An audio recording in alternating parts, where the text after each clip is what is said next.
Good morning, everyone. Good morning. Today, Manjeet, Sarah, and myself, Lisa Rooney, will be presenting some slides. Firstly, we'll give an overview of the teams that we all work in, and then moving on, we will be looking at the importance of multi-agency working. We will discuss some case studies, and certainly on my case studies, I do have a couple of questions. So, if you're able just to sort of like join in at that point to sort of provide some answers, bearing in mind, all the case studies are confidential, so we won't be sharing people's names, and so it is okay. Thank you.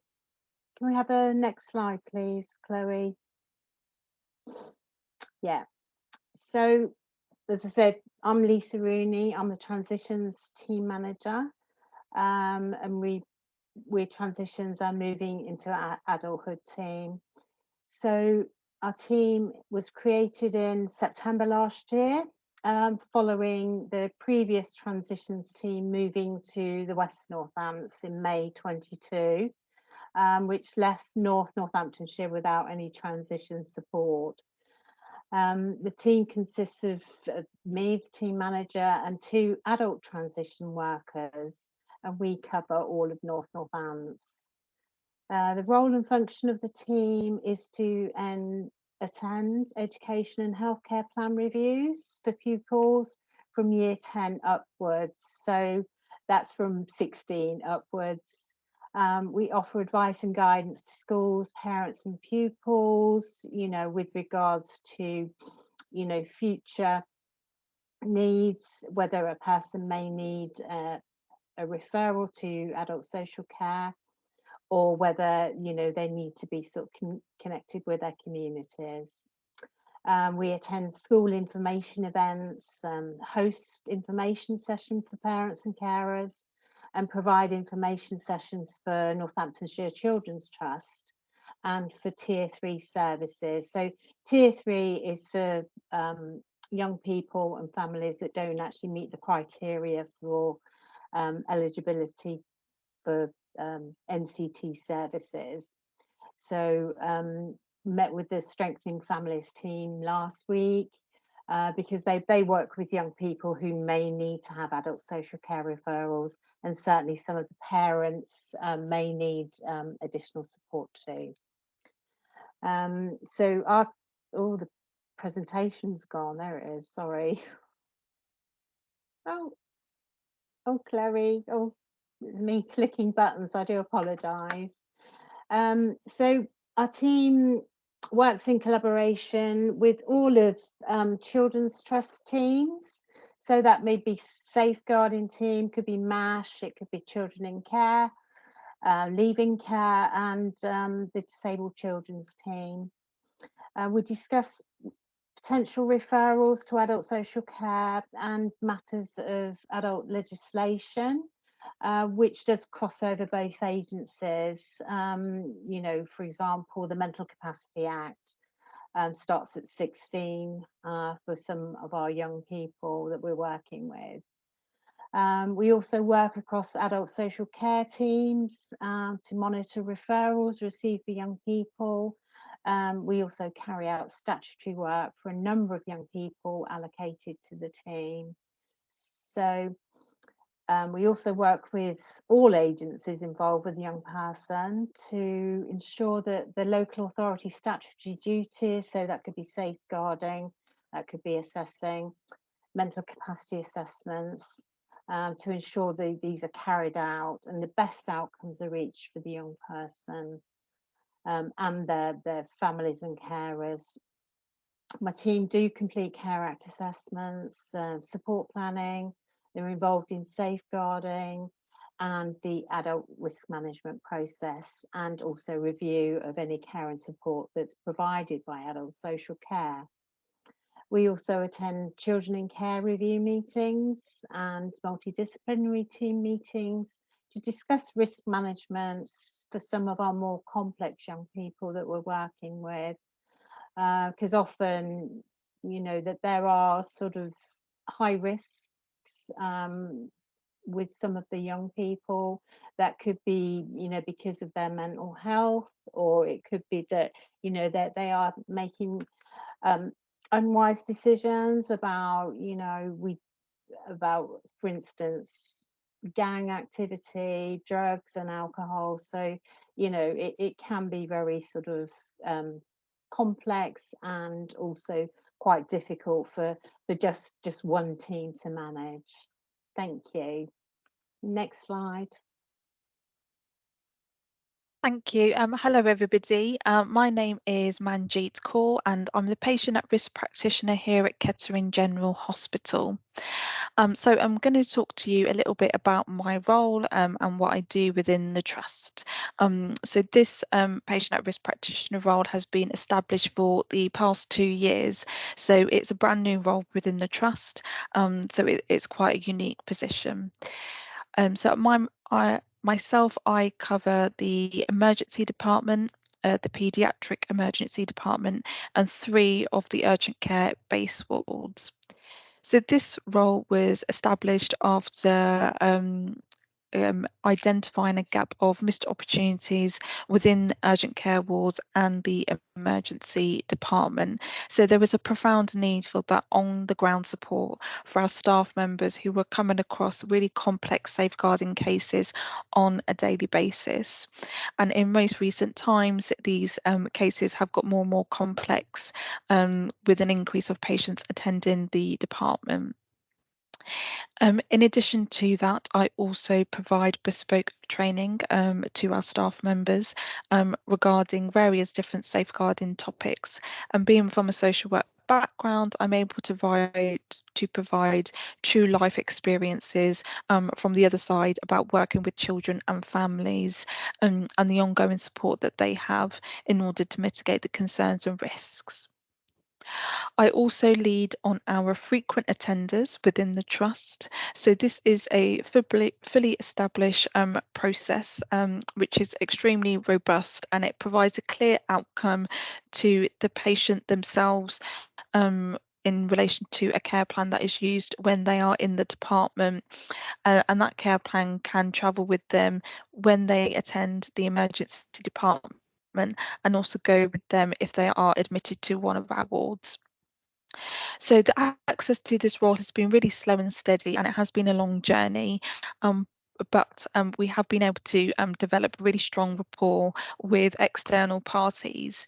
And I will go in depth a little bit later in terms of who they are. But for now, so this includes homeless teams, mental health, the 111 service, EMAS, our local authorities, and also police. Chloe, next slide, please. Thank you. So if we could just have take a moment and go in a little bit more depth into the multi-agency work in here, and particularly the frequent attenders process. So what happens is an at-risk patient is identified, and that can be from anybody working within the trust.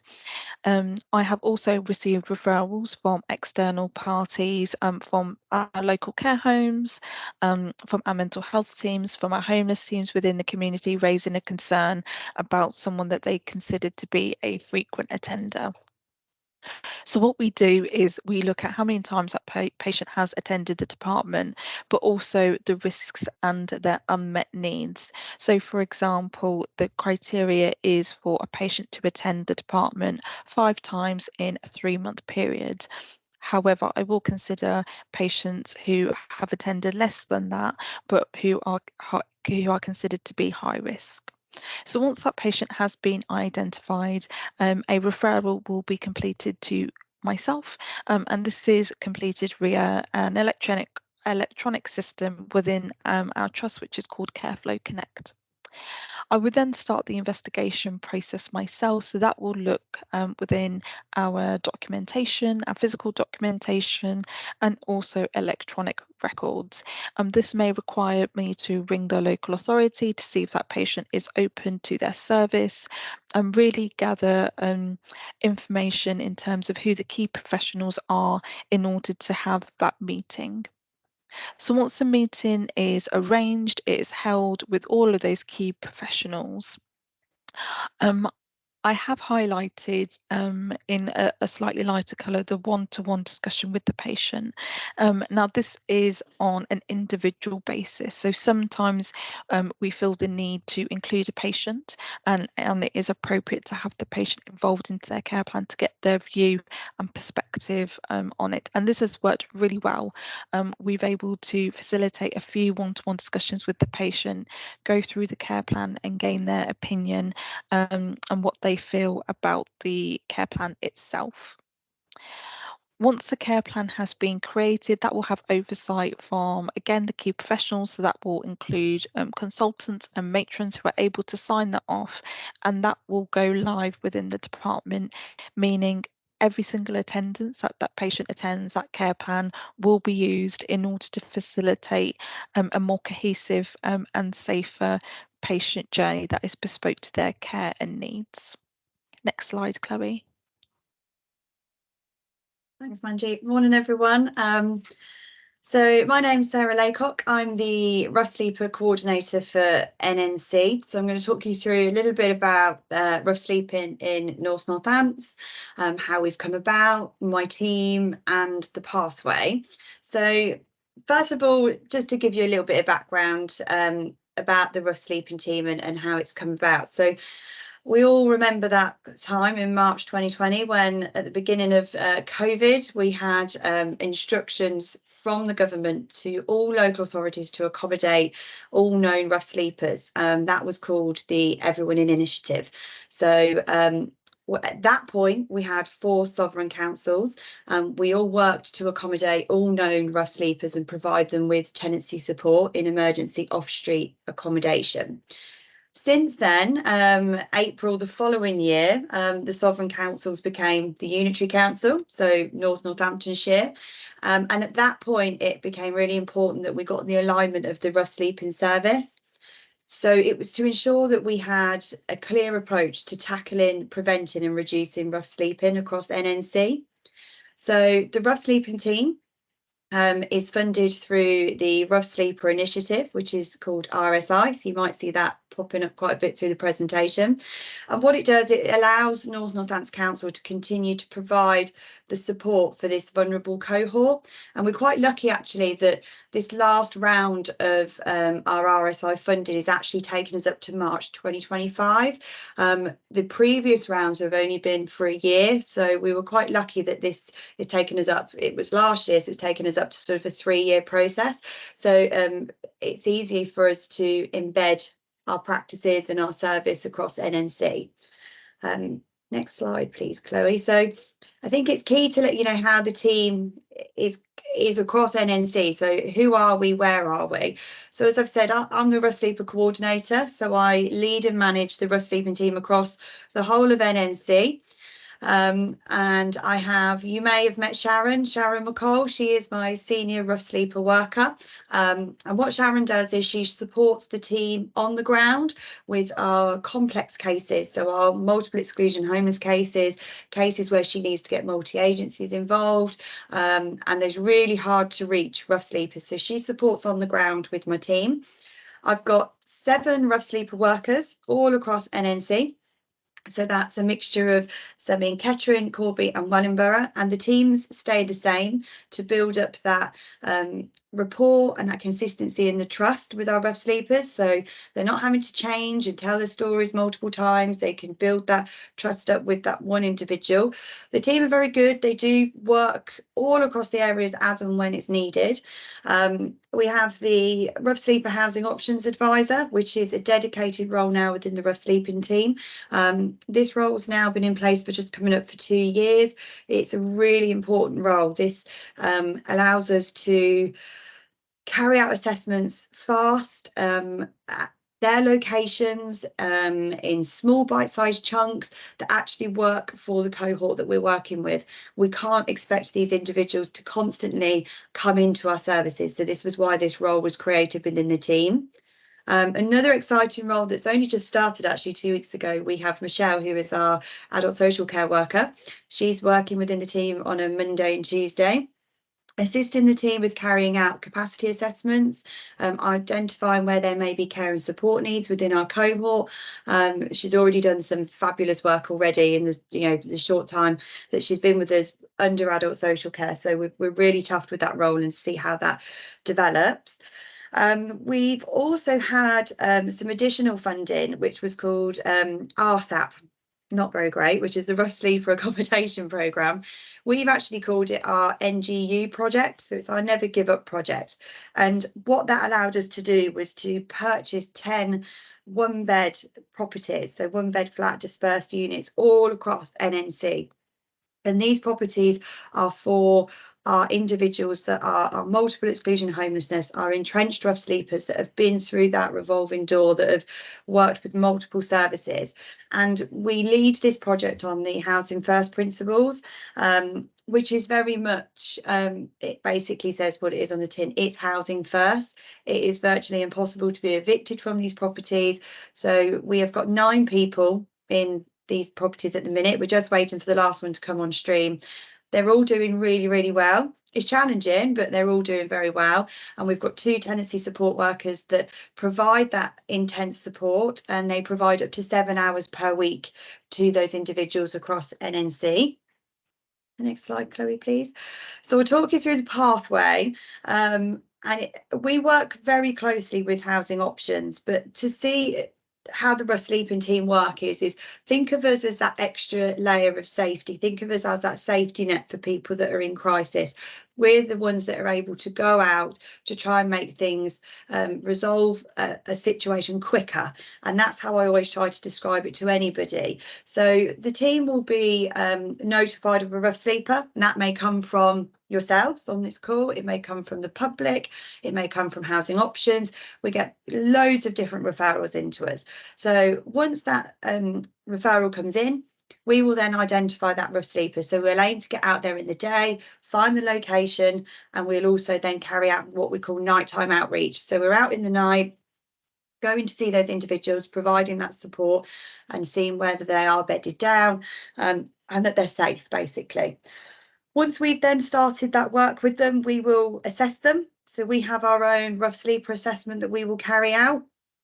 And then we will refer them through into our housing options. So as I said, Hannah, who's our dedicated housing options advisor, will carry out certain assessments and determine whether actually is that person a priority need? Is there a statutory duty owed to that person? Are they needed to be provided temporary accommodation immediately?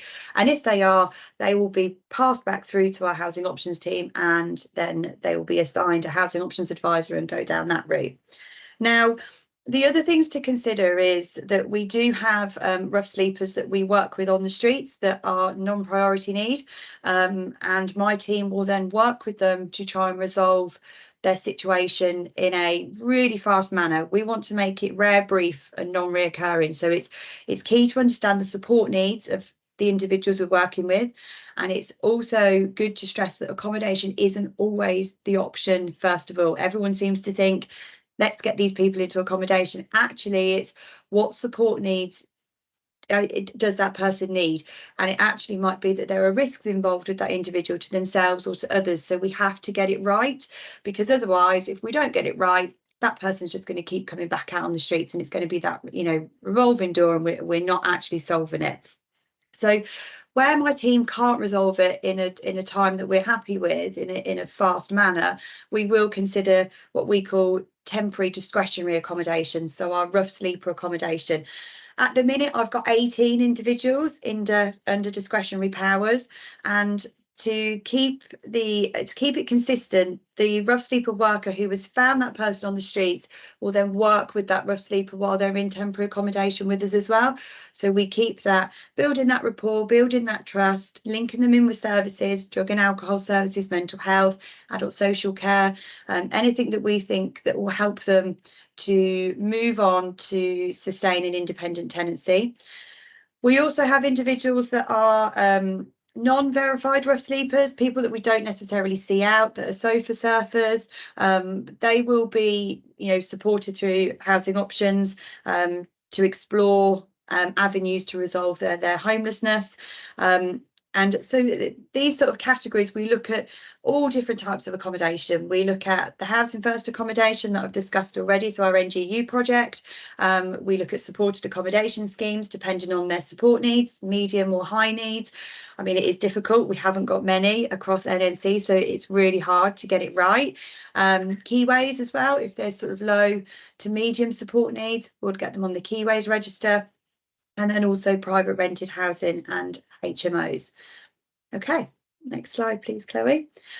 So just to give you a quick overview of what we do with individuals that are in discretionary accommodation, which I mentioned was our rough sleeper accommodation, we call it.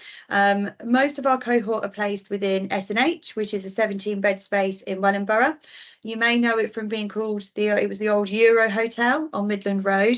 It's a great facility. We've got 24/7 security there and support. So my team are always there.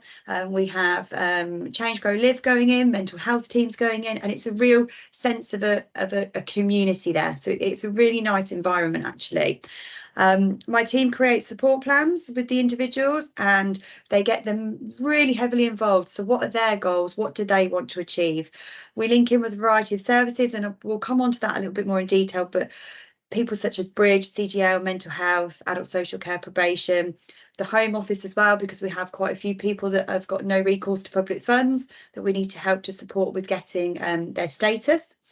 The team aim to work with the cohort to get them to become independently sort of tenancy ready.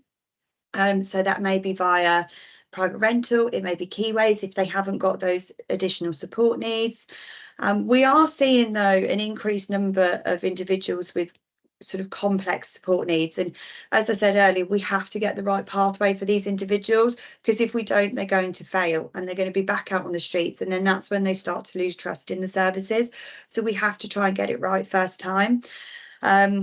As I mentioned, our most entrenched rough sleepers tend to go into our Never Give Up properties, but we also do have 6 flats that is also funded through the RSI initiative, which Accommodation Concern lead on the support for as well. And they've been in place now since 2019. So we've really supported a really good pool of people, and they've gone on to sustain independent tenancies, which has been lovely.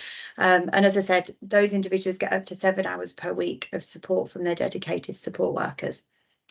Okay, next slide, Chloe. I think it's over to Lisa now. Technology is not playing today. Thank you, Sarah. Oh, That's okay. dear. So the importance of multi-agency working, I think for all of us, we recognise we're not an island and we cannot provide all the solutions and interventions to safeguard people. I think certainly, as Sarah sort of shared there, better outcomes for people to remain safe and supported. It does promote effective communication to ensure the potential gaps are identified and acted upon. We also discussed, multi-agency working is less likely to escalate to a SAR if everyone is communicating effectively. And then I draw your attention to the lessons learned from the Jonathan SAR of 019. We've put in the link to the overview report and the executive summary, so you can actually have a read of this if you're not actually aware of it. But just a little sort of taster of it. Jonathan died in temporary accommodation in Wellingborough in December 2019. He was 46-year-old white British male. He had care and support needs. He'd experienced abuse and neglect, including self-neglect. Within the report, it's identified that Jonathan made 40 visits to the emergency department in 2019, and there was over 700 chronological entries made by a number of different agencies. But unfortunately, each agency failed to join up the dots and share information with each other about Jonathan, which unfortunately led to the death of Jonathan. And also within the executive summary, the four main themes of the review were housing and homelessness. Clearly, there was the need there. Hospital discharge, care assessments, and because I believe adult social care were a referral was sent for Jonathan, and safeguarding and inter-agency collaboration, leadership and coordination. So I think all of these headings, actually, it was seen that Jonathan had contact, but again, as I said before, there was no or not effective communication between each agency, which may have led to a different outcome for Jonathan. Thank you. Next slide, please, Chloe. Thank you. So I think it's important to know that sometimes we don't get it right, and we're looking to improve that and make changes and kind of learn from previous situations. So in terms of Kettering General Hospital and the agencies that we collaborate with, so there are a number of external agencies. So just to list a few, so I have contact with the police. So this could be for a frequent attender, and there could be a number of reasons why a member of the police force attends the meetings. This could be due to the concerns surrounding the patient themselves, so they could have a ongoing court case. There could be concerns about their behaviour within the department. So quite often we see patients displaying violence and aggressive behaviour. So it's important for our staff members, as well as the patient themselves, and other patients and relatives are safe. So it's important to get their perspective within the care plan. In addition, most recently, I have communications with a local HMP. So this is due to a patient attending the department. And this provided a different perspective, as it kind of opened up the world about a different type of risk if a patient from HMP needs to attend the emergency department. And that looked at the kind of risk surrounding absconsion or inviting a relative to potentially come into the department if the prisoner is aware that they are attending the hospital. Again, we have local connections with housing, local hospital trusts, so that could be a patient who's hospital hopping. So that's a term that we use if a patient is attending multiple hospitals to avoid detection.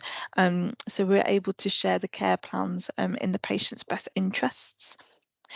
We also have contact with our mental health services. So this includes children's as well as adults. So there's two different pathways for our frequent attenders, for those under the age of 18 and those who are over. We tap into our health and housing options team, homeless organisations who offer that outreach support, as my colleagues have discussed previously. NC Trust as well, so that's Children's Trust, as well as the Adult Local Authority. We also have communication with the probation service, the 111 service, which is a massive support, as well, GP surgeries. And what we have found is a lot of these services tend to work on different systems and platforms, and therefore being able to share that information is really useful. In terms of that interagency / team working, so within the teams at KGH, I often tap into KGH Elms. Our ED matron and consultants will always attend our meetings. The site manager themselves will have oversight of that as well. Again, they see the whole hospital footprint and that flow and capacity. So again, if there's a patient attending that is considered to be high risk, those plans will be shared with the site manager. The discharge matron as well. So often we find working with this team really to be useful, so we can kind of have that parallel planning. If that patient is admitted or if that patient is going to be discharged, what is that safety plan and what does that look like, and who are the agencies that we need to contact in order to kind of facilitate that. No surprise, I'm heavily involved with our safeguarding team and our midwifery team as well. We have specialist health services also attending our meetings. I have included a HIDVA, so ourselves, we have the Hospital Independent Domestic Violence Advisor, so for patients who have concerns surrounding domestic abuse. Security team as well. Again, patients may be difficult to be managed at points in time, so there needs to be additional support. And this kind of also includes our enhanced care team as well, who are able to provide that one-to-one support within the wards, and also the ward managers as well. Next slide, please, Chloe. Thank you. Thank you, Manjeet. So just following on from that, I'll sort of give you an overview of the individuals that my team work with. One of the things I was tasked with when I came into the role, just over 3 years ago, was building that collaborative working with services around, and also to make and get our awareness of the team out there, so people knew who they could contact if they found themselves that, you know, they saw a rough sleeper or they needed some advice about a rough sleeper, or that they were facing homelessness themselves. So external agencies, kind of goes without saying that we do work with the police. We've built really good relationships with the police recently in all of the areas. It's taken a bit of time, but we now have monthly meetings with Kettering, Corby and Wellingborough police forces, and the team then review anybody that's currently out rough sleeping, anybody that might be at risk to my team, or they may have risks themselves. But we also discuss people that we've got placed in accommodation as well, or people that we've moved on into supported provisions, or, you know, accommodation provisions across NNC. So that's really key, actually, working with the police, as well as round cuckooing. We attend cuckooing forums because a lot of our cohort, when they get accommodation, can get cuckooed. So it's a really key thing that we work with the police to keep our individuals safe. Local hospitals, we've built up a great relationship with Manjeet, and obviously linking in with, we get a lot of her frequent flyers for a lot of our cohorts, so it's really important to understand where they are when my team can't find them. Are they in the hospital, so we can understand why, and also try and build on that engagement of encouraging them maybe to take accommodation, because it tends to be a lot of our entrenched rough sleepers are our main sort of frequent flyers into the hospital. Mental health services, we've really worked to enhance the relationship with mental health services. We've done some really good work where we've had some mental health workers on the ground with my team. There's more work still to be done. There's always going to be more work still to be done, and we are hopeful that next year we have in the pipeline hopefully a treatment team that are going to be joining the rough sleeping team, and we'll have 2 dedicated mental health workers who will be on the ground carrying out outreach and supporting those individuals that we believe to have mental health support needs. That links in with NHFT, mental health crisis teams. My team are there at the crisis cafes. They'll attend when necessary. GP surgeries, this is another big thing that was a big barrier for us to break. How can we get guys supported into GP appointments? We had a brilliant link with Lakeside Surgery, where they allocated a couple of appointments to us per day, which was fabulous. If the team saw somebody out, they knew that they could get them seen by a GP that day. And we link in with all the safeguard leads at the GP surgeries as well. Change, Grow, Live, S2S, we work really heavily with them. They link in with us at our drop-in surgeries, which is quite an important place for engagement. They attend our host days, which I'll talk you through in a bit more in a second.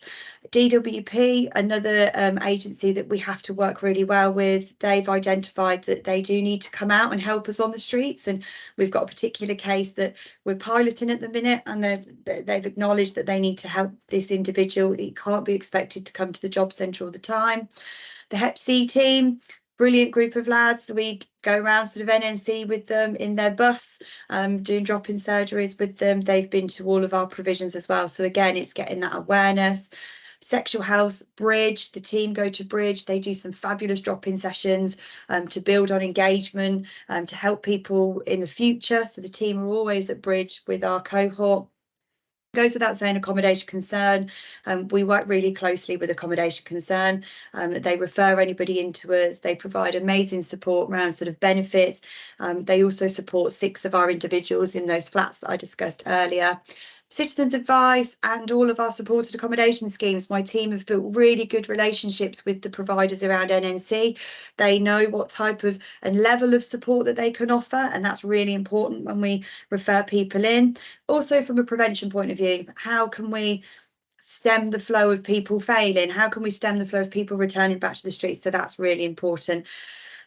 Faith and community groups. This is an area that was one of my biggest things to focus on. It was to make us link in with these services around, because they're providing an amazing service across NNC. You know, street meals, drop-in centres, community centres. We work with KCU for donations. We're at the Daylight Centre doing drop-in surgeries twice a week. Street pastors, they send us a report every week, and we work really heavily with them. Soup Kitchen in Kettering on a Tuesday, the team are always there, and the Big Blue Bus in Corby on a Friday night. The teams within the council, probation, a massive team that we have to link in with, because a lot of our cohort may be under probation. Neighbourhood management, you know, we have to keep an eye on the impact of rough sleepers on the streets. Is there any ASB? What's the issues? How can we reduce that? Private rented sector teams, this is a really tough area to get any of our cohort into private rented. So that's something that I think there's more work to be done there, but we have got a good working relationship. Housing options, we work literally alongside housing options. We're communicating with them all the time about cases. Benefits team, temporary accommodation team, they are our best friend. They help us in securing the right accommodation for our individuals when they're coming in and monitoring the placements. As Manjeet said, health and housing, the actual dedicated advisors that are based within the hospital, based in the housing options team, they're a really good link for us within the rough sleeping team. And goes without saying, adult social care. We've got amazing links with adult social care recently. The relationship with them has grown so much stronger, and also having our dedicated social worker within the team is hopefully only going to just keep strengthening that even more. And then some other internal teams, we've got the accommodation for ex-offenders, transitions, which is a supported provision run by the council, and Keyways as well. So we work with lots of agencies, and that in the last 3 years, that's just grown and grown and grown. And as we've said, coming from the Jonathan SAR, it just shows how important it is that we work collectively together, because if we don't, then we are going to have more cases like Jonathan. So, okay, next slide, Chloe. Hello. Yeah, so just again, similar to sort of Sarah and Manji, you'll probably notice that there's you know, quite a lot of similar agencies, you know, with the transitions team, the agencies we collaborate with, again, the police, local hospital trusts, mental health services, CAMS, NHFT, mental health crisis team, special education needs schools, mainstream schools and colleges, because we have young people within mainstream schools and colleges that will have an education healthcare plan. GP surgeries, again, you know, a lot of GPs, you know, need to be attending sort of adult risk management reviews, and also be aware of some of the concerns and needs of our sort of younger people that we support. again, Department of Work and Pensions, like Sarah was saying, we work with a lot of people that probably couldn't go out to an appointment to the DWP for whatever reason. So again, we are encouraging sort of more, you know, home visits or visits away from the actual sort of like, you know, offices where they work. Again, working with accommodation concern, because often we do have young people that refer to us that are in a position, you know, where they need some advice and guidance around accommodation, tenancies. Again, linking in with the homeless team, because I know Sarah's worked with some of our young people that we've had referred in who have presented as sofa surfing or homeless. Citizens Advice Bureau, again, that's around signposting people for guidance and support. The community team for people with a learning disability. This is one of our key teams that we work with because they provide a lot of health and support for young people that come through that have a diagnosis of learning disability. The intermediate support team work with the community team for people with learning disability, and they support with providing advice and guidance and positive behavioural support plans around young people that may have behavioural support. We also work with the SWIFT team, again, which is a health provided service. So this team comes in and works with young people who may have been recently discharged from hospital and need some support to actually sort of re-able them to actually sort of settle back into the community. We work very closely with Northamptonshire Children's Trust, as I mentioned before, all the teams, and it's really important that we, you know, do collaborate with them so that, you know, we are actually looking at the risks to young people, and that, you know, when they reach 18, they're not actually just sort of left without any support. That you know, children's teams and adult teams actually sort of communicate really, really well. And that is, I think, one of the big things is about risk management for some of our more complex young people that we're working with. So the teams that we work with in North Northants Council, again, probation. We're currently working quite closely with probation with a number of young people that we're working with. Housing options, again, it's about linking in and actually getting the right support for some of our young people. Client finance, again, we may have young people who are not able to manage their own finances, so we would make a referral to North Northants Client Finance for them to manage that financial support. The temporary accommodation team, again, you know, if we are working with a person that's homeless, homeless team, well, I spoke about that before. Health and housing options, again, it's about collaborating and understanding, you know, what each department can actually support the young person with. Work across all of, well, most of adult social care teams.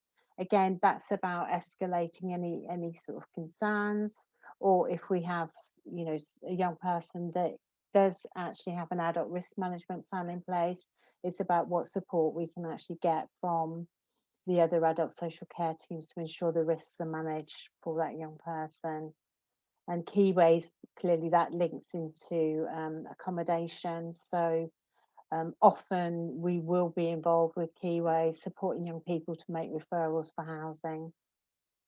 The education and EHCP teams, again, we work closely with them to ensure that the young people that are in our schools and colleges are actually supported to have the best outcomes for when they actually reach 18 and beyond. And we also work with our in-house legal services.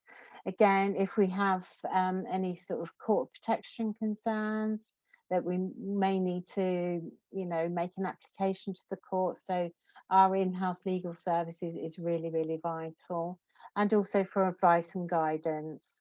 And yeah, thank you. So next slide, please, Chloe.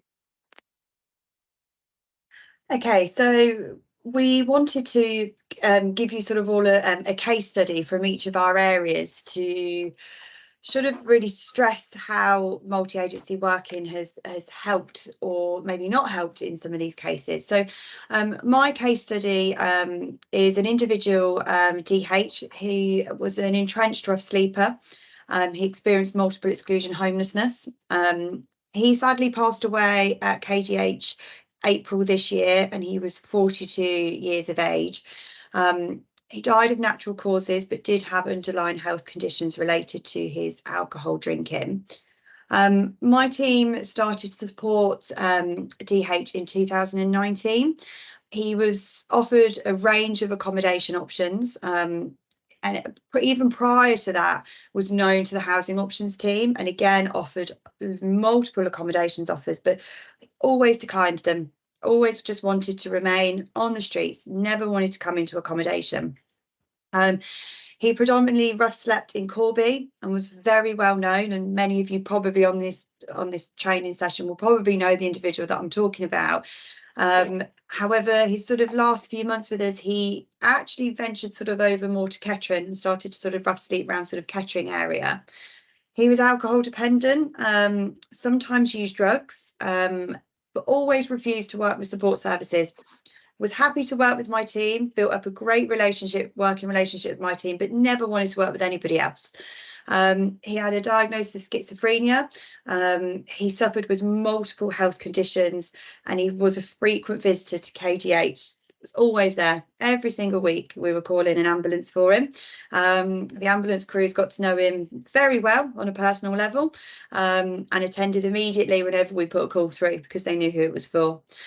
So last year, Sharon on my team, I think she's actually on this call now, on the training, July last year, she set up an adult risk management meeting, so the ARM process, because at that point we realised that we were really struggling. We needed to get other services involved, and for us all to be aware of this man, because he's going to die on the streets. How can we help him? What can we collectively do?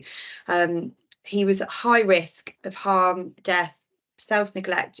He was declining, and he wasn't engaging with any services.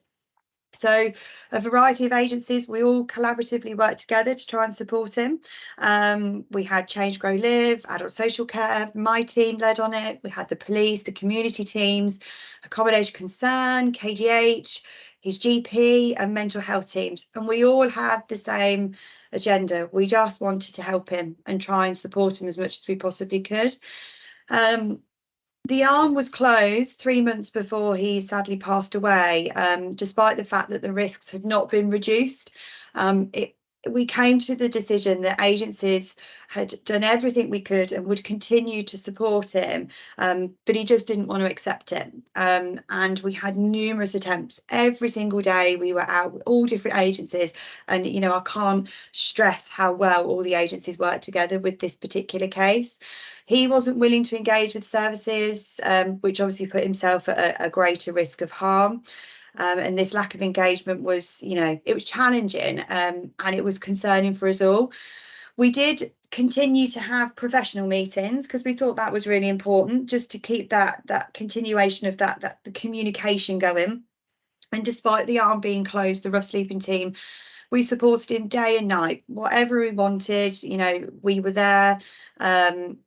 We, in the last sort of 2 weeks just before he passed away, Sharon on my team did a brilliant exercise with him, where she went through a process of said, we're going to do This Is Your Life, and we sat there and he told us everything about his life, which was fascinating to hear, and it was a good way of trying to get that information from him. What I'm trying to sort of stress here is this case highlights the complexities and the challenges that we face as professionals when working with people experiencing multiple exclusion and homelessness who are self-neglecting, when they won't accept help, However, you know, we can hand on heart, all of us say as agency, we did everything we could to try and support him. But the thing that actually we took a bit of comfort in, that although we were offering all that support and he was declining it and refusing it, at least we knew that at any point he could ask for any help from us. We knew that he knew that we were all there at any point, that the support was there to help him. It might have been an unwise decision, in our opinion, that he wanted to refuse help and remain living on the streets, but that was his choice and we had to respect that. So you know, it was tough, but it was what we all agreed to help and support him. So we actually tried to make his life as safe as we could based on his wishes, and that was what we did collectively as a team. And I think that really highlights the importance of that ARM meeting, getting everybody around the table. Everybody was aware, everyone was working together, and it was really good to see. And I think everybody involved will you know, hopefully say the same. So yeah, thank you. Hello there. So this is a case study that we're working with. I have said that I will ask questions at the end of my slide, but I think I'm looking at the time, and probably if you've got any questions or that you need to ask at the end, we'll have time for that. So my team currently working with Kay, who has recently turned 18. So I think that was in July. And moved into adulthood from being a child in care. Kay is diagnosed with ADHD and a learning disability and has been in care since the age of 2. So you can imagine, you know, probably not a very good start to their lives. Kay's had a difficult childhood and has been moved around at least 20 times throughout their short life. Kay is currently funded by Adult Social Care in a supported living flat and has 24-hour one-to-one support. And they have the support of a leading care personal advisor. Kay has a significant history of antisocial behaviour, criminal activities, which are continuing concerns. Kay is deemed to have capacity, and there is an adult risk management in place. My question was, can you think of any agencies? But I'll just list the agencies that are currently working with Kay. We have the police. I think Hayley's on the training, so Hayley attends regular adult risk management meetings. We work heavily with health. We work for community team for people with learning disabilities, SWIFT team, intensive support team. We've also got the key worker scheme. So they're from Barnardo's, and key workers are allocated to young people who are at risk of being admitted back to hospital. We work with a mental health team as well with this young person. We also work really well with the service provider. Again, just to give you a bit of an idea, the young person has been released from prison where she was on remand for, you know, some significant offences in the community and attacking care staff as well. So the support provider is working really closely with all of us, because ordinarily our experiences with really difficult behaviours with some of our young people, support providers tend to sort of, like, you know, serve notice, which is why Kay has been moved a number of times. So the importance of supporting each other, the risk management, the support for Kay to have the right agencies to support them to manage their ADHD, to manage their behaviours and their criminal activity. We also working closely with probation and independent legal representation for Kay. And at the moment, the incidents are reducing, but unfortunately there are outstanding charges for K. So, but we are trying to liaise with court services to actually understand that, you know, K being imprisoned for the offences is probably not the best route for K. And moving forward, I envisage that the adult risk management plan will be in place for a while. But it's great that all the agencies, you know, do attend the adult risk management meetings and are really keen for K to actually settle and, you know, be a valued member of their community. Thank you. Thanks, Chloe.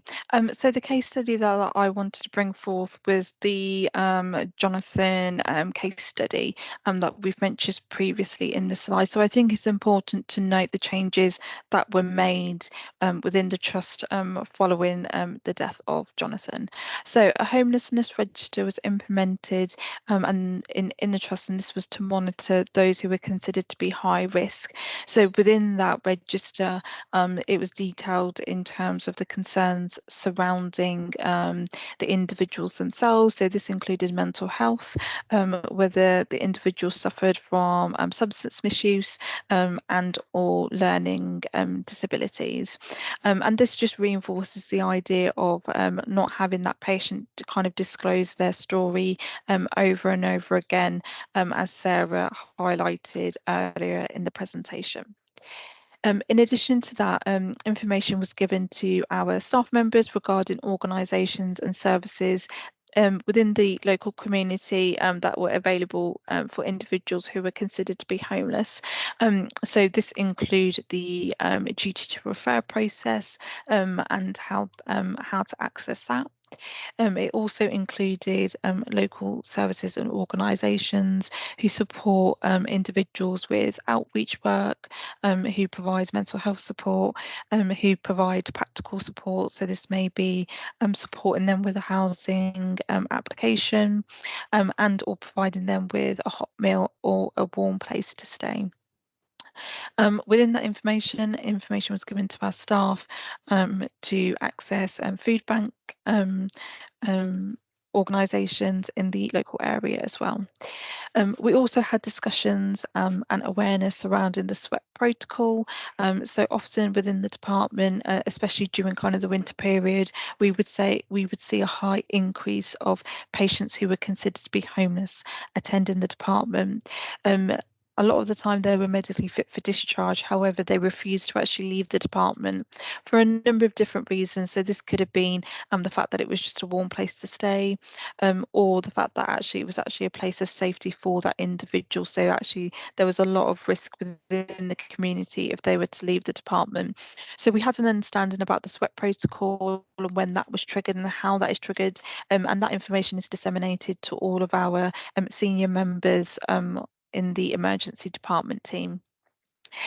We opened up the communications with the liaisons with our health and our options team, our rough sleeping team, and the discharge team. And this work has just kind of come on leaps and bounds, really. We were able to have that open communication on a day-to-day basis surrounding patients who are considered to be of a concern as well. You'll also see that we've mentioned the adult risk management process quite often within this presentation, and for myself, attending those ARM meetings has been really vital, as now there is no kind of duplication of work, so I'm able to attend ARM meetings and actually develop a care plan for those frequent attenders on the back of that. So that has been truly helpful with the importance of multi-agency working. Chloe, next slide. So we're kind of drawing the presentation to a close, but I would like to take a moment for anybody to ask any questions at this point. Feel free to use the chat or pop your hand up. I'm going to take silence as golden. So, I mean, if you think of any questions, if you think of any questions after the presentation, you know, feel free to contact Sarah, Lisa, or I. We're happy to take those questions if you do think of them at a later date. And the last slide is just to thank everybody for attending today's presentation today. It's really been fab to see such a great attendance, and also just to be able to work with Sarah and Lisa on this presentation. It's been really great too. Yeah. So Yeah, thank you. thank you. Good. Thank you. Yeah, thank you everybody.